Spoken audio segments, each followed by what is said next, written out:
क्या 2023 के लिए Nippon India small cap fund best performance fund होगा? अगर आप ये जानना चाहते हैं तो इस वीडियो को पूरा देखिएगा।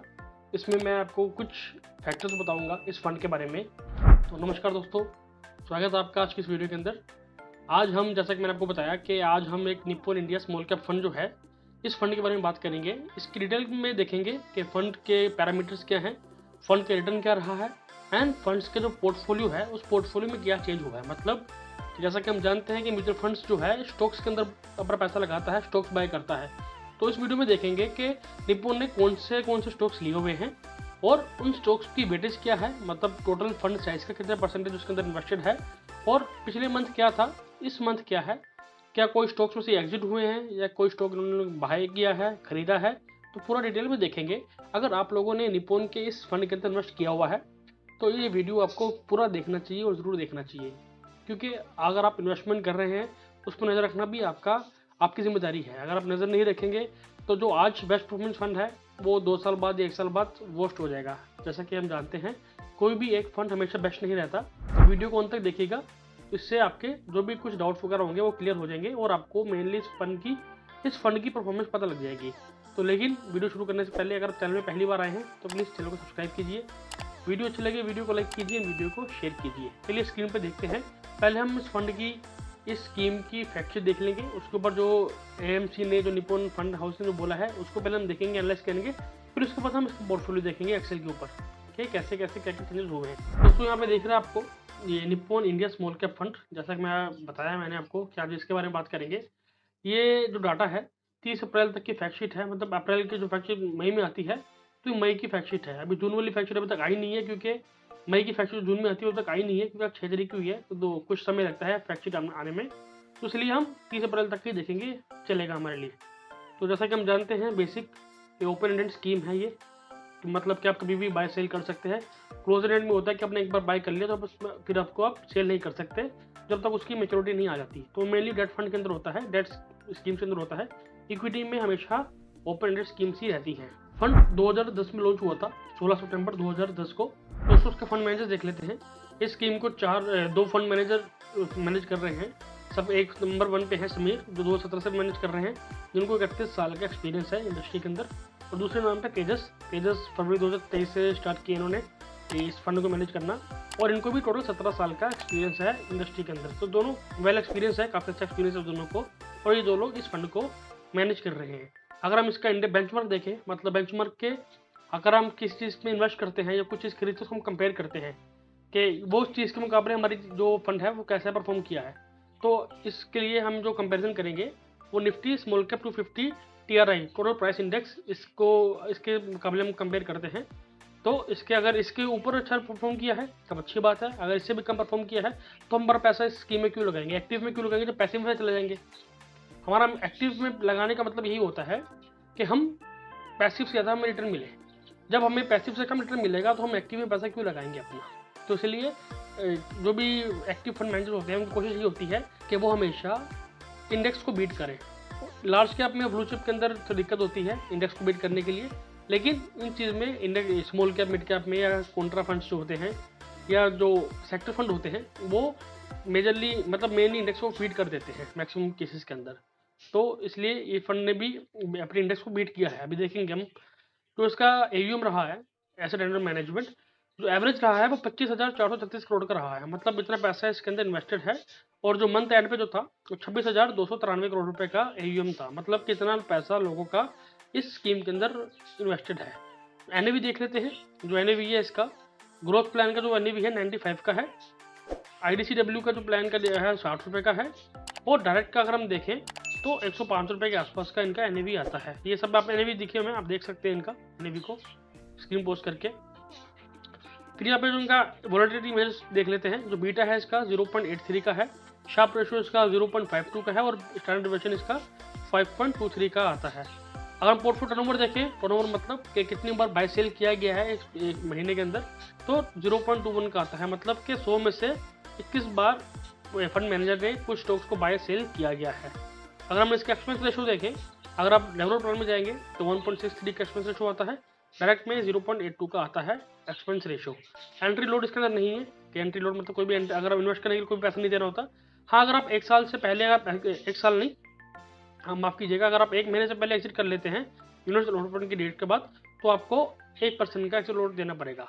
मतलब कि अगर आप आज इन्वेस्ट किया तो आप 10 दिन बाद एग्जिट करेंगे तो आपको 1% का पेनल्टी या एग्जिट लोड देना पड़ेगा। अगर आप 1 महीने बाद निकलेंगे तो कुछ पैसा नहीं देना पड़ेगा आपको। ठीक है, तो ये हो गया बेसिक चीज़ें। अब हम देख लेते हैं कि मेजर फैक्ट के हिसाब से कौन कौन सी कंपनीज हैं इनके पास।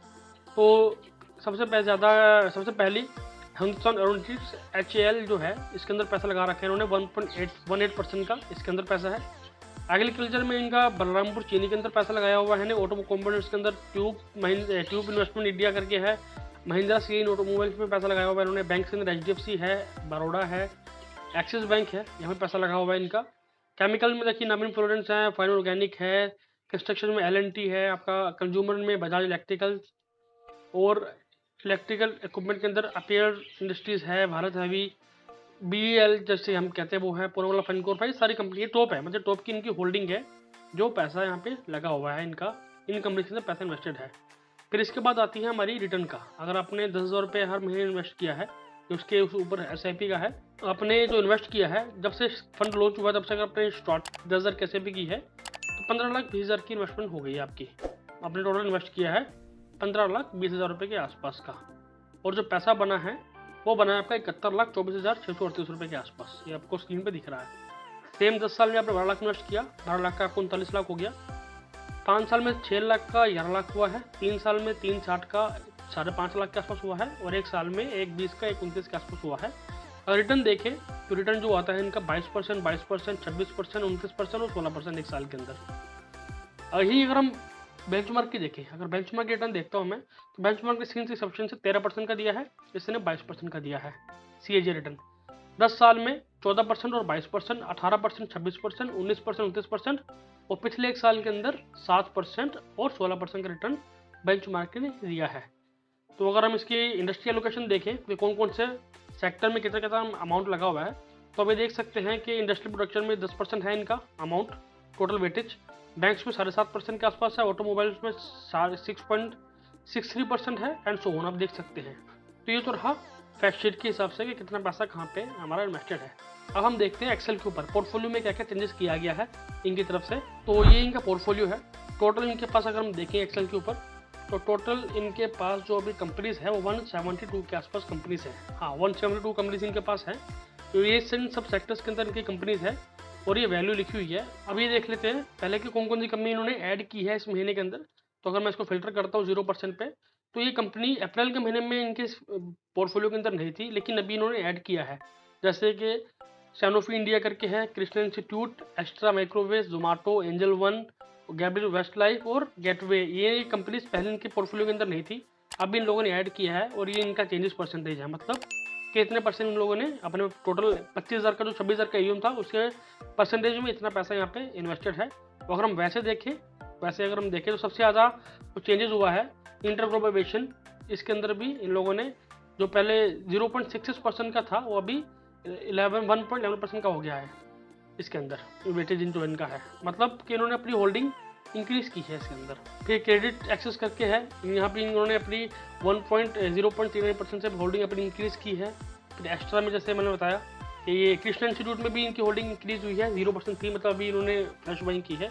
और जहाँ पे होल्डिंग इन्होंने कम की है वो अगर मैं आपको दिखाऊँ तो इन्होंने होल्डिंग कम की है अपनी, यहाँ पे ये 3-4 स्कीम है, इन्होंने इन स्कीम्स में अपनी होल्डिंग कम की है। अगर मैं इसको फिल्टर करता हूँ तो सबसे बैंक ऑफ बड़ौदा में सबसे ज़्यादा उन्होंने होल्डिंग कम की अपनी 0.56% की, मतलब कि 1.65% की इनकी होल्डिंग थी अप्रैल के महीने में, और अभी के टाइम पे ये 1.09% हो गई है। मतलब आधे परसेंट से इन्होंने अपनी होल्डिंग कम कर दी है। HDFC बैंक में भी इन्होंने कम किया है सेम वे, एंड L&T में भी कम किया है, और बाकी और भी काफ़ी जगह उन्होंने होल्डिंग कम की है। अगर मैं इसको आपको टोटल बताऊँ तो 172 में से 93 कंपनीज में इन लोगों ने अपनी होल्डिंग कम करी है। कुछ में बहुत कम करी है, कुछ में कुछ ज़्यादा कम करी है।